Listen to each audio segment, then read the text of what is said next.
With school starting to get out for the year, it means the start of vacation season soon, and the risk for hantavirus infection here in our corner of the state remains low.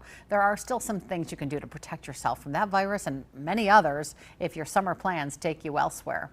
Probably one of the most important things is to make sure you're immunized. Number two, practicing good hygiene, washing your hands on a regular basis. Touching when you're traveling through an airport or even on a cruise ship. There is currently no vaccine for hantavirus, but depending on where you're going, especially if you're traveling abroad, there are other vaccines you may need.